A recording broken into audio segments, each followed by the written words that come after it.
Hey, this is John with Two Moose Home Inspections. Welcome to Inspector Insights. This is part 7 of learning about your well.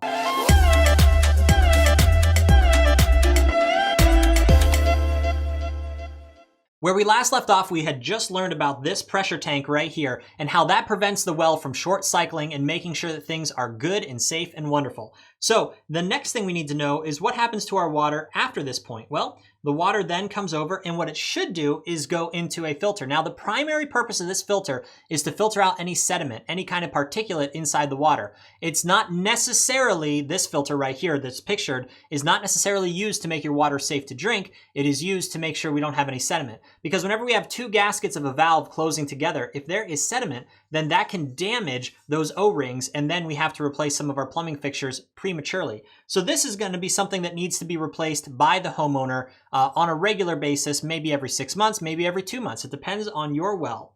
So moving on from there, some houses have hard water. And so then we are going to then have our water come up and go into a system like this that then is going to be a water softener. Now, the way that this works to reduce hard water is going to be an entire video series on its own. But in general terms, we're going to take salt and we're going to place salt into here. And whenever we place salt into here, it is going to take away some of the hardness of the water that we have. Now, once it's gone through a system like this, and not all houses need this, but some people do like the feel of softened water, what's going to happen is that then we are going to have the water come over and go into our sink, and then now we have water coming into the house. So of all the series that we've done, we have basically just learned the basics of what is happening to get water to go from the well into the house, and that's just the bare minimum basics. So now let's talk about how we test the well and what happens whenever we have failures. That will be on the next video.